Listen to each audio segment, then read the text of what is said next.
जब भी जीवन से निराश हो तो ये कहानी जरूर सुने। एक आदमी अपने जीवन से पूरी तरह निराश एक पहाड़ी पर जाकर वहां से कूदकर आत्महत्या करने की सोचता है। गांव से दूर एक जंगल में एक ऊंची पहाड़ी पर पहुंचता है। जैसे ही वहां से कूदने वाला होता है, पास में ध्यान लगा रहा साधु ध्यान से उठकर उसे रोकता है और पूछता है कि क्या कर रहे हो। आत्महत्या करने आया आदमी नसीब का रोना रोते हुए कहता है, क्या करूं बाबा, जीवन में कोई कीमत ही नहीं रही है मेरी। कोई भी काम करता हूँ असफल हो जाता हूँ, किसी के भी पास जाता हूँ तो ठुकरा दिया जाता हूँ, किसी भी दिशा में जाता हूँ तो हार ही पाता हूँ। पता नहीं भगवान ने मुझे किस मनहूस कड़ी में बनाया है कि सोने को भी हाथ लगाता हूँ तो मिट्टी हो जाती है। सोचता हूँ दुनिया में कितने लोगों को भगवान ने असीमित मूल्यवान चीजें दी है और मुझे एक भी नहीं। इन सब से परेशान मुझे एक ही हल दिखाई देता है, अपने जीवन को समाप्त कर लेना। सारी बात सुनने के बाद साधु उस आदमी से कहता है, देख भाई, मैं तुझे मरने से नहीं रोकता, लेकिन हाँ, अगर तू मरने ही वाला है तो जाते जाते मेरा एक काम कर दे, मेरा फायदा हो जाएगा। तू तो वैसे भी मरने वाला है तो तुझे कोई नुकसान होने से रहा।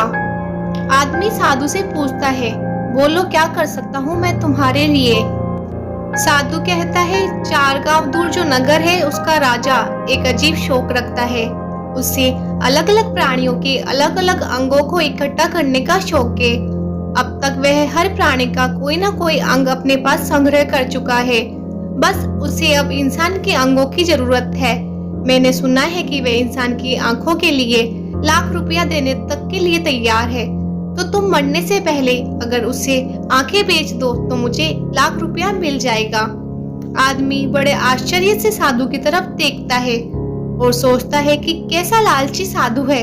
मरते हुए आदमी को बचाने की तो छोड़ो, ये तो उल्टा उसकी आंखों को ही बेचने के लिए कहता है। लेकिन जीवन से तंग आ चुका आदमी साधु के साथ जाने के लिए तैयार हो जाता है।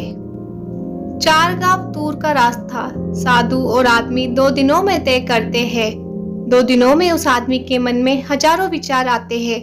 वो सोचता है, मैं अपने आप को कितना गरीब समझता था, लेकिन देखो आज मेरी केवल आंख के लिए 1 लाख रुपए मिलने वाले हैं। अगर देखा जाए तो मेरे शरीर का हर एक अंग लाखों का होगा।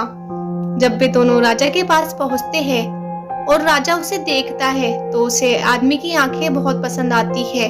वो कहता है, तुम्हारी आंखें बहुत सुंदर है, मैं ऐसी ही आंखें अपने संग्रह में शामिल करना चाहता था।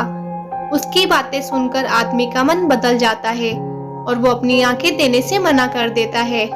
साधु उसे समझाता है कि ऐसा मत करो, तुमने जब मरने की ठान ही ली है तो तुम्हारी आंखें भी मरेगी, तुम्हारे हाथ भी मरेंगे और तुम्हारे शरीर का हर एक अंग मर जाएगा। तो क्या ये अच्छा नहीं होगा कि जीते जी किसी का उनसे भला हो जाए। राजा भी उसे कहता है कि एक नहीं, मैं तुम्हें 10 लाख रुपए देता हूँ और साथ में मैं तुम्हारे कान और दांत भी खरीद लूंगा, बस तुम मान जाओ। आदमी गुस्सा हो जाता है और कहता है, पाप लगेगा आपको, किसी मरते हुए आदमी को बचाने की बजाय उसका फायदा उठाना चाहते हो। तब साधु उसे कहता है कि तुम तो कहते थे तुम निर्धन हो, मनहूस हो और भगवान ने तुम्हें कुछ भी कीमती वस्तु नहीं दी है। बस यही कारण है मैं तुम्हें प्रवचन देने की बजाय तुम्हें यहाँ ले आया, ताकि तुम खुद इस बात को समझ सको कि भगवान ने तुम्हें अनगिनत अमूल्य वस्तु दी है, बस तुम उनको अनदेखा कर देते हो और फिर अपने आप को दुखी कर लेते हो। अंधा व्यक्ति शिकायत करे कि भगवान तूने मुझे इंद्रधनुष क्यों नहीं दिखाया, मुझे रोशनी नहीं दी तो सही है। बहरा शिकायत करे कि मुझे नदी की खड़खड़ाहट और चिड़िया की चहचहाट नहीं सुनने दी तो ठीक है, और बहरा अगर अपनी बात बताने के लिए रोए तो भी ठीक है, लेकिन जिसके पास सब होते हुए रोए तो वो एक तरह से भगवान का अपमान ही है। आदमी अब साधु की बात पूरी तरह से समझ गया और उसने अब जीवन में कभी भी हार मानकर मरने का विचार त्याग दिया। वो हर दिन मंदिर जाता और कुछ भी नहीं मांगता, बल्कि उसे भगवान ने जो कुछ दिया है उसके लिए धन्यवाद कहता और हर दिन खुशी से बिताता।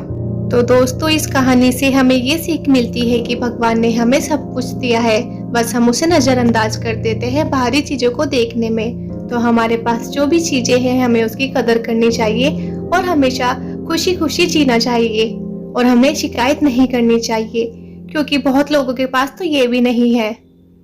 तो दोस्तों ये थी हमारी आज की कहानी। आई होप आप लोगों को ये कहानी अच्छी लगी होगी। तो इसे लाइक कीजिए, शेयर कीजिए और इस चैनल को सब्सक्राइब कीजिए। Thanks for watching.